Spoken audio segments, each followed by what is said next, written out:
Welcome to Master Your Merger, the podcast for leaders navigating the people side of mergers and acquisitions. Each week, your host Clint Kendrick talks with deal makers, HR leaders, and integration experts to uncover what really works when it comes to people, culture, and performance during a deal. From retaining top talent to aligning leadership, you'll hear real stories and actionable insights from the people doing the work, all designed to help you make your merger work. If you're leading through M&A, this is your weekly playbook.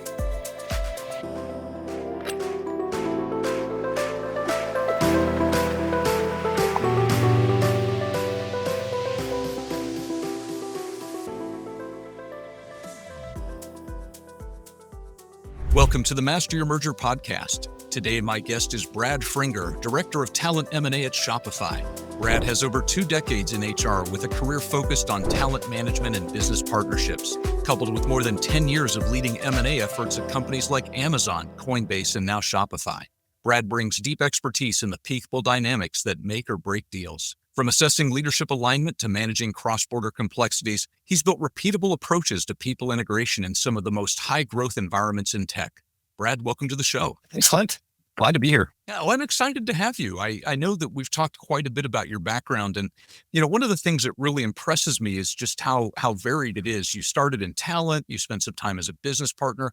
How did all that turn into work in HR M&A? Yeah, it's interesting, I think. And I got my start in tech HR way back at Microsoft. I worked in a role that was focused on talent management. So it was kind of a combination of work around employee onboarding, succession planning, high potential employee development. And from that, I kind of morphed and moved into roles in the HR line. So HR business partner, and I had the opportunity to take on roles with bigger impact and bigger scope. I left Microsoft and went to Amazon and was the HR leader supporting, at a time, what was a quite small Amazon Web Services sales organization. So it was commercial sales and public sector sales. And as part of that work, the team was rapidly growing. They were primarily based in Seattle, London, Luxembourg, Sydney. And they realized pretty quickly that if they wanted to really grow, they had to have boots on the ground and in a number of other countries to really be effective. So a lot of my work when I was with Amazon in that role was helping the business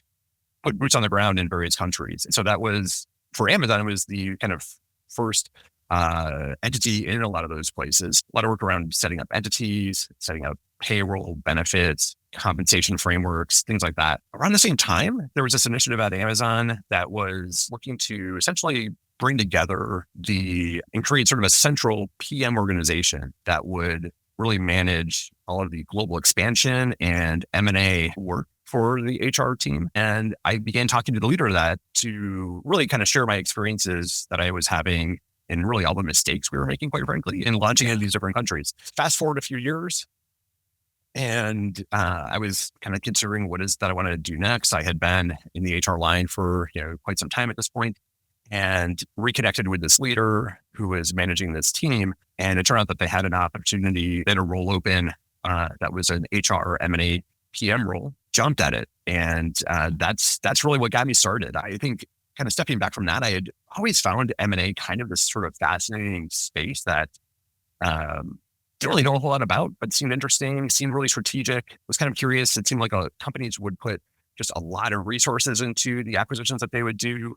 I was always sort of fascinated. Are they getting the return on these, growth investments? So that was also what was kind of driving my interest in this space. And so had, like I said, jumped at that opportunity to join the team and have been working in M&A ever since. That's fantastic. And it is interesting to me, Brad, how many times the job, at least at large companies, is sort of M&A plus something. So I've also done that M&A plus global expansion, or M&A plus analytics, or M&A plus mobility. So I think the global expansion is a very logical piece if you've got a large enough organization. There's a lot of similarities. It is, and it really did make a lot of sense because a lot of times when you're dealing with acquisitions where you need to maintain the entity that you're acquiring, that involves how do you continue running payroll and benefits and setting up equity and policies and things like that. How do you maintain a lot of that or set that up? So there was a lot of overlap, and then kind of underlying it is we just need really good PMs. So folks who are just really great projects from kind of A to Z. So it did. It made a lot of sense for Amazon at the time. yeah, it was a great opportunity to get my feet wet in the space.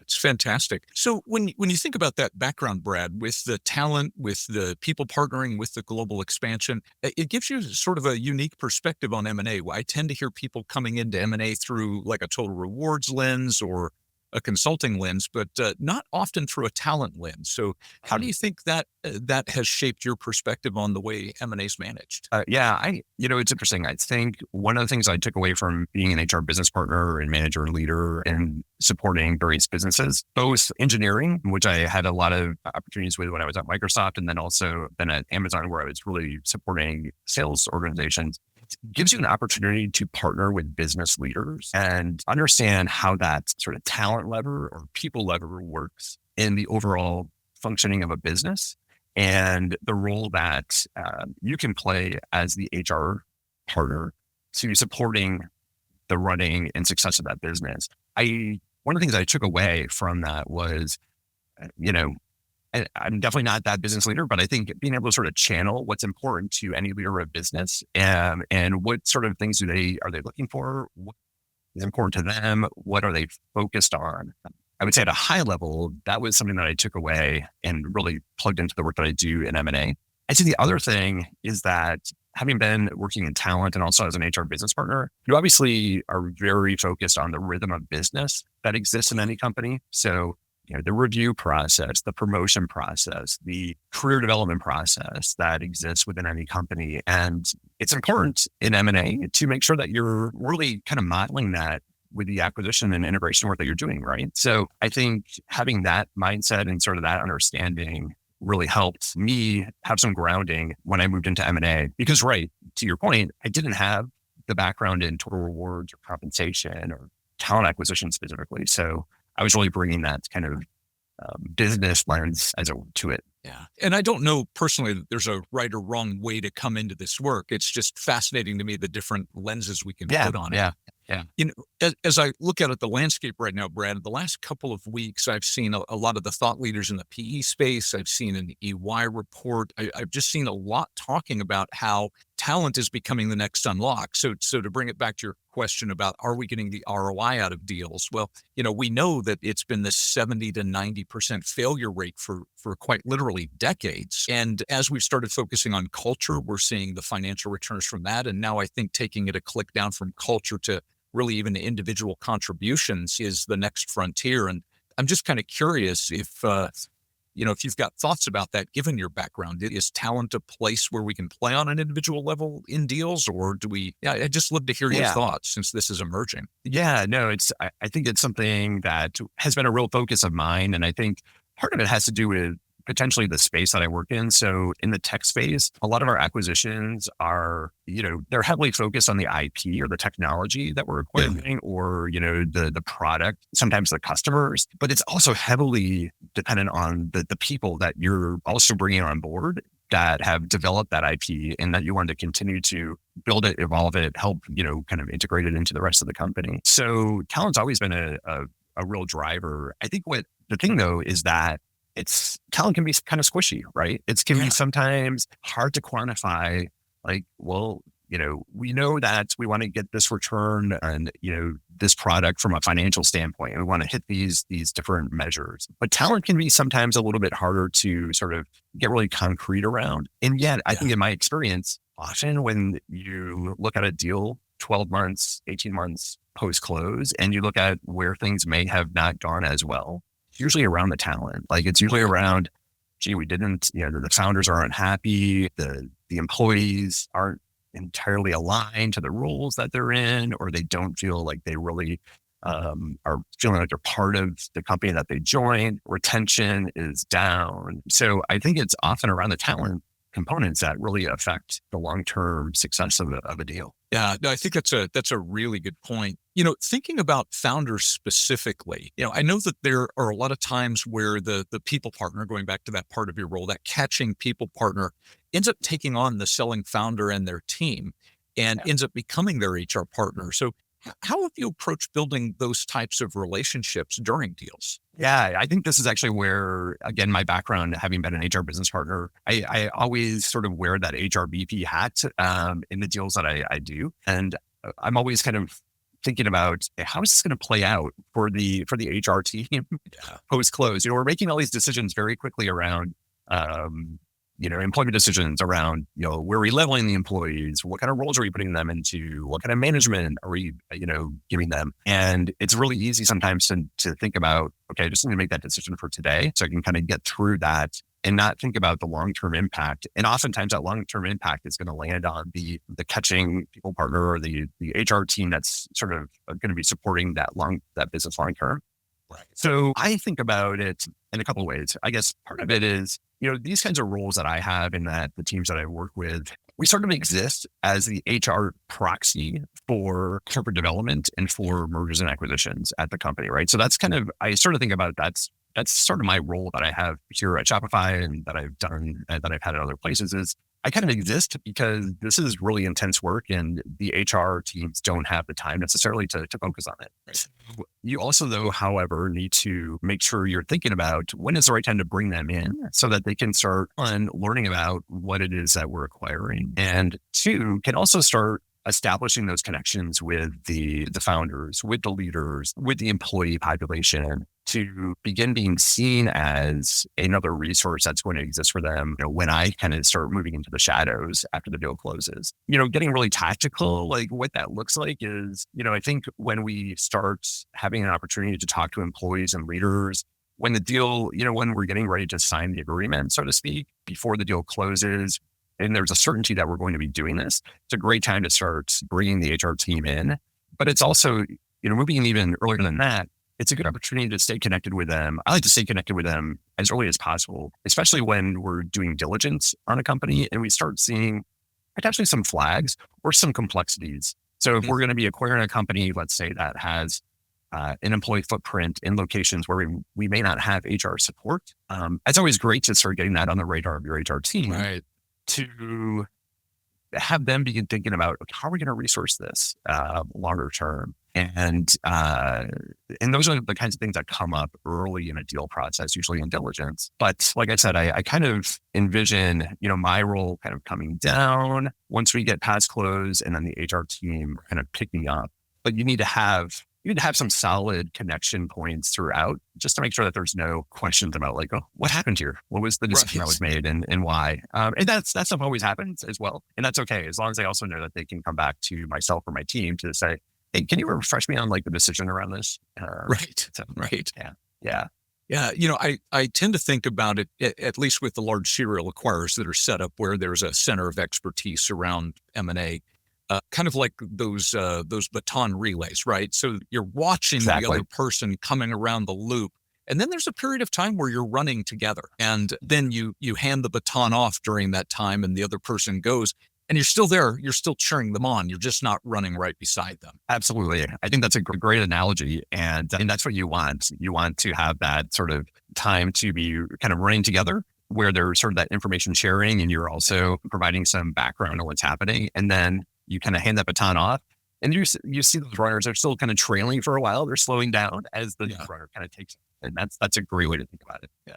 All on the same team. That's definitely helpful. Yeah. So Brad, I know that you, in your experience, you've done a lot of deals. You've seen a lot of these deeply personal transitions, both at the top of the house as well as, deeper in the organization. So again, from your lens as somebody who keeps an eye on talent, what are the things that you do to keep top talent engaged when these transitions get really personal? I think it's important to think about the fact that there are people behind these transactions. And, it's very easy to fall into the just grinding away to close. We've got to, get all these things done in order to hit close and lose sight of the fact that you're working with people who, let's kind of break it up into different populations. So you talk about the founders. How many of us get to create a company and sell it, right? Very, very few of us have that experience. I'll never have that experience. I'm always just continually impressed by the founders that I meet. How many founders sell more than one company in their professional career? Very, very few. I think I've worked on maybe one or two transactions in my history where we had founders that this was not their first rodeo So for the majority of the founders that we work with, it's their first and probably only time that they're going to do this in their professional career. And I think it's probably really easy to say that this is probably going to be the most impactful professional thing that they will ever do in their career is exiting or selling a company. So it's important to keep that in mind because it's a hugely stressful experience for them, right? It's exciting, but they've also got, all these stressors happening. They have employees that they need to keep happy. They have investors that they need to keep happy. They have us as the acquiring business that they want to keep happy. And it's in this very compressed time frame. And so I think it's always important to keep that in mind with founders that okay, they're not going to always be showing up in their best self, and we need to give them a little bit of grace. I think it's also important to think about that with a lot of the companies that we look at, and that I've had the experience of acquiring over my time here in various places. We're often dealing with founders and leaders that are wearing multiple hats, right? So you have the CEO that's, basically their head of sales and, is also their head of R&D. And you have maybe a CFO who's also their business operations manager and is also running recruiting. You have these folks that are doing these multiple kinds of roles. And what's important, I think, from a transition standpoint is that it's a great opportunity for us early on in the deal, as we're getting to know these founders and leaders, to ask them what is it that you want to do next? When you join us, when the deal closes, you're not going to be the CEO of this company anymore. What's important to you? And I can't tell you how many conversations I've had with engineering leaders or business leaders where they're like, hey, you know what? I really don't want to manage any longer. I'd love to kind of get back to engineering. I'd love to get back to day-to-day coding. I can't tell you how often I hear that from senior engineering leaders. And so it's important to think about that from a transition standpoint, because that also helps keep them engaged. It helps, if we can sort of paint a picture for what this is going to look like for them, and how we're on the same team in a lot of ways where we want to make this as successful as possible. That goes a really long way to, I think, keeping folks engaged at a founder level, right, and leader level, through what can be a really challenging, in a lot of ways, process. I love that you're asking. Yeah. Didn't mean to cut you off, but I just want to call that out. I actually think a lot of acquirers don't bother to ask. I think we operate under the assumption that you're selling your company, you're signing on, whether it's through a holdback or an earnout or retention dollars, right? You're signing up to be whatever job we slot you into, whether that's a division head or a director of a team or something like that. I think a lot of times we as acquirers get so into telling people what we expect of them afterwards that we're not even bothering to ask if it's compatible with what they want to do or where they really thrive. Yeah. I think it's an important thing. And we're not always able to wave the magic wand and give them exactly what they want. And so sometimes that's also the role that we play. And, my role as the HR person within M&A, also with our corporate development partners, sometimes you do have to sort of, deliver the message around, okay, some of these things, are going to be part of what you're going to be doing long term. But ultimately, if we're really focused on the talent and we want to ensure them being successful, I think you have to spend some time and really understand, what is it that they want to get out of this other than just a payoff. And, right. But yeah, I can't tell you how many times sitting in diligence with, CEOs, CFOs, they are like, oh, I'm really excited to join you all to basically take that hat off of, this ring and get to focus on, what I love. So yeah. That's great. And I cut you off. I think you had a third point to make and I rudely interrupted. Well, I think the other thing is around the transition for employees, right? So a lot of times in acquisitions, employees aren't looking to be acquired. And a lot of times employees aren't aware that they're getting acquired until very late in the game, depending on who's been disclosed and who's not, and how involved they are or not. So I think the role that we play helping through that transition in some cases is even more critical, because we need to really sell them on the opportunity to join our company and what we think is a great offer. And I'm not talking just the employment offer, but the offer to be part of us and what that means and what, how you can grow and develop. So I think being very forthcoming, transparent, really offering yourself and your team and other leaders within your organization to spend the time with employees, listening and answering questions and making sure that happens before the deal closes, but also after the deal closes, making sure that you have sort of the structures in place to help integrate them and help bring them along and help get them excited about this place that they've joined. So I think that's the other thing that I think often gets overlooked, because we spend all of our time with the team that's been disclosed on a deal. And we often forget that there's a whole heck of a lot of folks that are suddenly realizing, oh my gosh, like I never thought I'd be joining this company. And now here I am. Yeah, and they're at very different places on their journey, right? So even if in the situations where the selling founder or CEO didn't put it up on the market, right? A lot of times they're actually initiating the sale, saying, "Hey, we're available for sale." So they're completely in control. But even if they haven't, they or the board has been approached and said, "Hey, are you willing to sell?" Right? So they're in a much different mindset than the employee who finds Absolutely. out 6 months down the road, "Hey, I've got a new employer." What? Exactly. So I think that's just a critically important piece of any kind of communication process that happens with the target, is making sure that they have ample opportunity to just learn, have their concerns heard, and an opportunity to kind of go through the process. It's kind of like there's probably, for a lot of folks, there's maybe a bit of a change process that looks very similar to maybe a grieving process, where what they thought was going to be happening for them is very different. And so going through those stages, it's critical to allow people to do that. And I think you end up being much more successful in the long run. But kind of going back to what you said earlier, these are all those topics that you can't quantify, right? You can't quantify it from a deal standpoint, but it's often these things that I think make or break acquisitions. Yeah, they really do. I've been toying a lot lately, Brad, with this idea of integration debt, right? So we talk about tech debt. We know that it's the result of, sloppy source code, or using other people's code and repurposing it, or messy patches, right? And we know that there's a cost to that. I really think we need to start having a conversation about integration debt, which is, the result of this 70 to 90% failure rate, or not the result of it, the cause of this 70 to 90% failure rate that we have out there. And I think these little things begin to plug holes into that integration debt.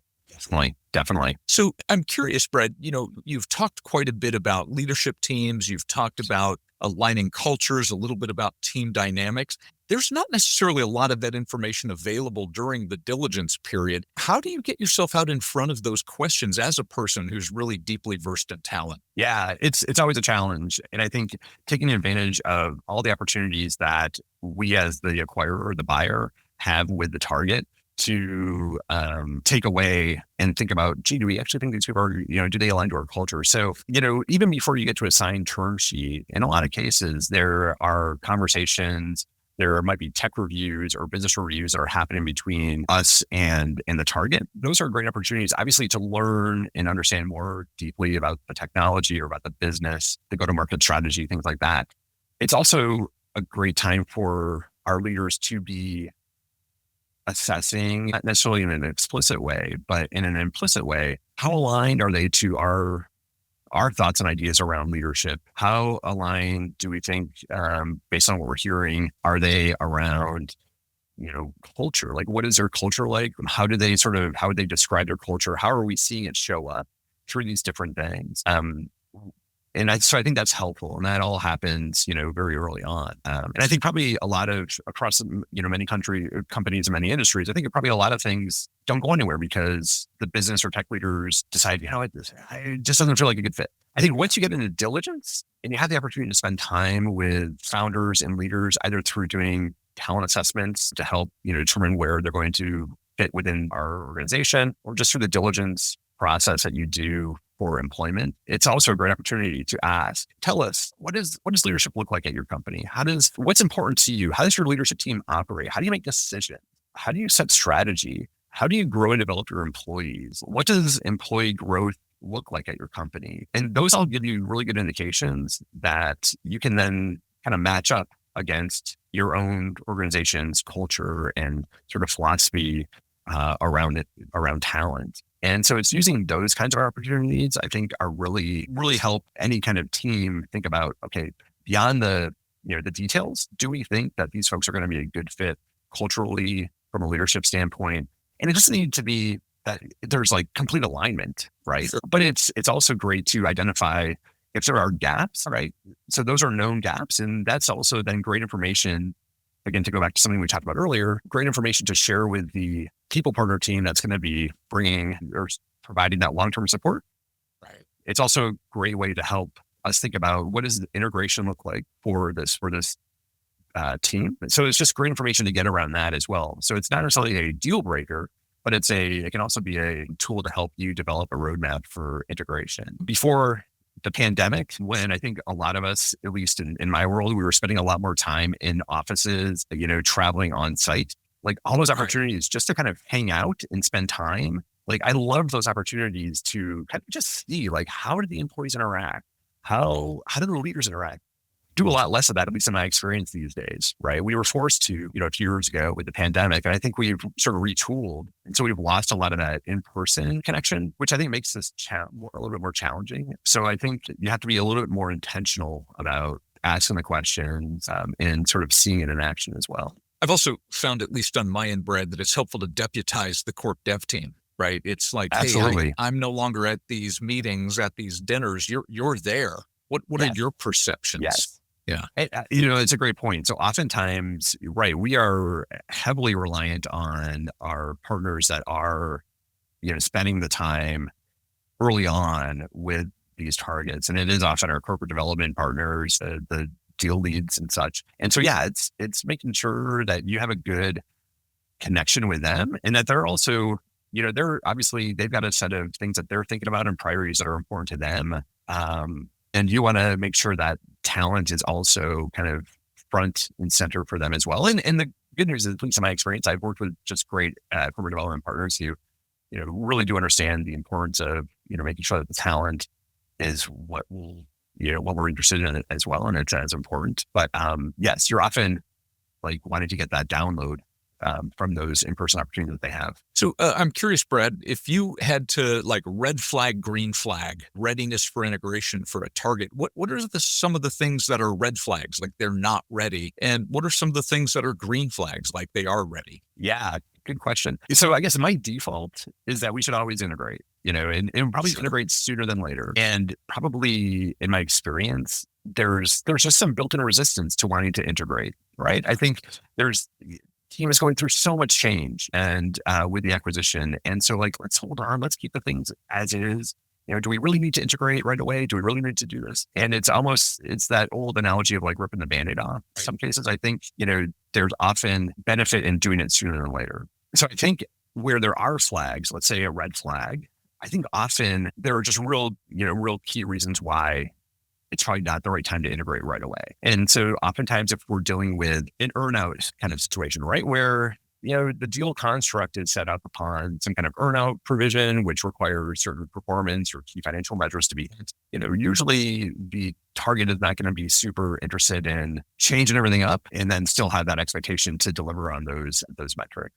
So sometimes those are important reasons or that would be a really good reason why you wouldn't integrate right away. I think the other thing that often comes up is if you are working in an acquisition that has an employee footprint in different jurisdictions or geographies or countries where there are acquired rights at play or there are, consultation time periods that you need to pay attention to, or you need to you're maintaining the entity. And so you need to provide time to get your organization system set up. So getting your payroll or benefits set up on this new entity, those things take time. And so those are also really, I would say those are green flags and really important reasons why you would want to take time to do those well and then integrate at the right time. And so I think there's important considerations on both sides, but I think often the desire to, which again is totally understandable, but like we've gone through so much change, let's just not do any more. Right. That to me, I totally can appreciate it. It's usually not the best approach, but there are good ones. Yeah, no, I'm inclined to agree. I think one of the most fascinating things that I've heard in my career over and over again from very senior leaders is we want to minimize disruption. And I'm like, yeah, do you not understand that this is an inherently disruptive activity? So, we can minimize disruption, but it's like, turning the volume from 98 to 100, right? So we're really not taking that much disruptive effect off by fully integrating much of the time. But I hear you. I always cringe a little bit when I hear business leaders talking about an acquisition, once it's closed and they say, we're so excited to have this team join us and nothing else is going to change. And you're always like, right, that's just, because that's not going to actually always be the case. But I think, again, it's the role that talent can play is to help, really along with your integration partners, pulling in from the acquiring and the sort of the target team, like having the champions in place. I think you can do the integration, can be super successful and really turn things into a huge win. But yeah, you have to put the thought and work into that. Well, and you're going to put that work in either now or in a couple of years, right? That same amount of work is still going to be required to integrate. And yes, it's the age-old question: do you catch them while they're in a change mindset and a change mode, or do you let things stabilize and then force change all over again? And I think that has to be part of the calculus. Yeah, no, and you bring up another point that I think I've seen happen and done different ways.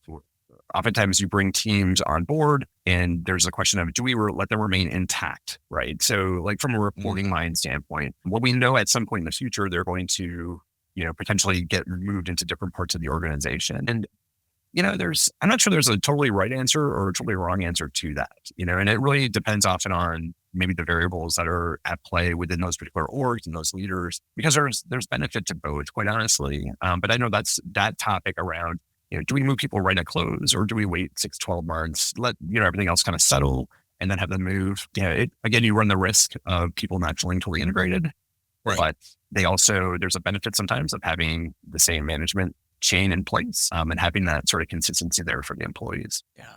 Well, and what I'm hearing you say, Brad, is that, regardless of what you're doing, or at least in the undertone of what you're saying, is regardless of what you're doing, do it thoughtfully and with a plan. I think that's right. Yeah. I mean, I think in doing it thoughtfully and with the plan is critical. And I think that seems kind of like a no-brainer, but when you're trying to put that plan together while you're, working to close the deal and, you've got 87 other things that you're trying to wrap up, it can often take, a back seat. But I think absolutely having a plan in place.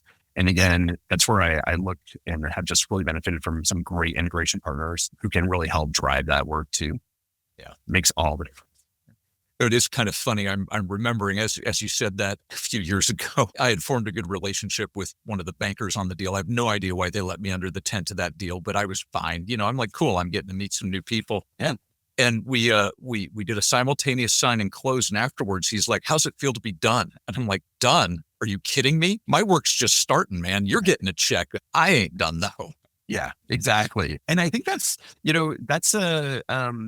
absolutely an issue, right? I think with any kind of M&A team, every M&A team that I've been a part of, and I'm probably guilty of it as well, you get to close and you're like, finish, we've crossed the finish line. And it's like, yeah, it's been a sprint for the last, 4, 6, 8 weeks or even longer, depending on the complexity of the deal. Right. But yeah, the work is only getting started. And now it's really critical because, the company is ours. And so we have that responsibility. Right. Well, Brad, as we get close to time here, I feel like I'd be remiss if I didn't ask about some of that rich global experience that you have. So do you mind sharing with folks just some of your thoughts on what are some of the talent concerns that you have when you're doing a cross-border or global M&A? Yeah. So I'll first say I was really fortunate when I was at Amazon. I had the opportunity to spend 3+ years in London and really working on the M&A, HR M&A infrastructure for EMEA and India. And it was just a great professional opportunity, personal as well, but just a great professional opportunity to expand my horizons around how HR is thought of and done and sort of what are the considerations, what's really important, and also how it's not monolithic, which was, I will say, just at the start when I didn't have a lot of exposure to other countries and how things operated. I often thought, well, it's the EU, right? It's all one place. Everything's done the same. And you realize very quickly, no, that's every individual country has, very, very different ways of working and thinking about employment. And so I think that opportunity and then just subsequent to that, having just that lens has been really beneficial for me. Honestly, and this is going to maybe sound really simplistic, I think one of the biggest challenges cross-border deals can come down to the time zone issue, right? So thinking about, which business of yours is acquiring this company, and if it is 8, 9, 10, 11 plus hours away from the target that you're acquiring, what are you going to be doing to ensure that there's going to be a seamless connection of communication, understanding, getting work done, having a presence? Again, it's hard to quantify some of that stuff, but just in my experience and, I think people that I've talked to, it's often that is a big challenge that companies have to get over. So I would just put that out there as one big thing. And again, it sounds simplistic, but it's often a huge barrier. Well, and it drives so much. I mean, to your point, I mean, I'm just thinking about something as simple as the logistics of an announcement day, right? If you want to pull the whole team together and it's, Right. especially for a publicly traded company, you can't announce until you've put it out to the market. And that means that That's you're right. doing something at like 10 a.m. Eastern. And if you've got a team, in India, they're asleep, so Right. so I think you're right. I think that thinking about it from that perspective really Yeah. can be helpful for folks. Yeah.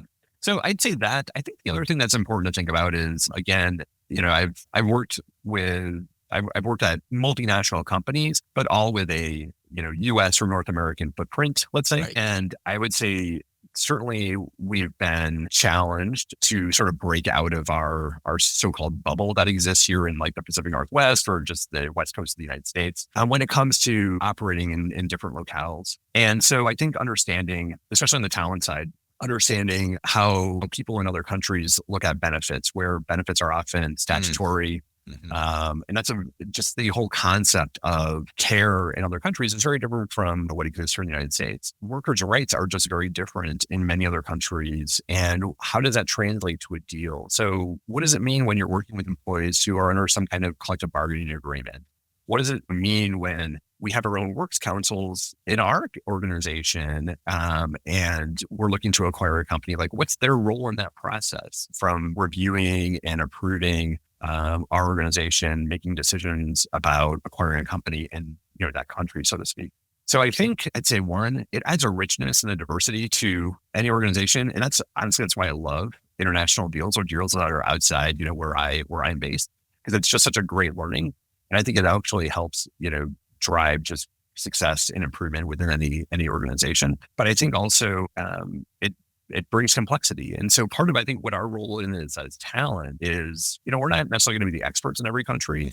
There's no way. But I think it's understanding those, what are those differences from an employment standpoint and making sure that you're communicating with your corporate development team and your other internal stakeholders that, there are some things that we're going to need to consider. Well, great, Brett. So as we wrap up, what's something you do differently now during deals that you wish you'd known earlier? Great question. I've obviously had the real privilege to do this for some time and get to work on a variety of deals with a just amazing variety of people, both internally and externally, and have grown tremendously through this opportunity. I think probably the thing, if I look back, the thing that I do differently today versus what I was doing at the very beginning was taking the long view and understanding the long-term impacts of the decisions that we make in any acquisition. It's, going back to something that we said earlier, where I think you can very easily and quickly find yourself kind of running really fast, getting through your project list for the day, driving to close. And it's easy to sort of forget what's the bigger picture, not only from a business standpoint. So like, what's the rationale for us doing this acquisition? What's the business justification? What's the long-term benefit to the company to do this? Because that can often help influence the decisions that you're making on a day-to-day, hour-to-hour basis. So keeping that long-term idea and rationale in mind as you're doing the day-to-day, I find to be just really beneficial. And I probably would have benefited from that. Probably would have slowed me down a little bit and helped me make some better, more thoughtful decisions earlier. I love that. That's really fantastic advice. Well, Brett, thank you so much for coming and sharing out of this just wealth of experience that you have, both in M&A and in talent and in global expansion, and really the opportunity to bring all of those together. I'm sure that our listeners will get a lot out of that. Thank you. I really appreciate it. It was a lot of fun. Thank you. Thanks for listening to Master Your Merger, hosted by Clint Kendrick. Be sure to follow or subscribe so you never miss an episode. And if you found this valuable, share it with someone leading through a deal. To explore toolkits, resources, and upcoming programs, including our free roundtables, visit masteryourmerger.com. We'll see you next time.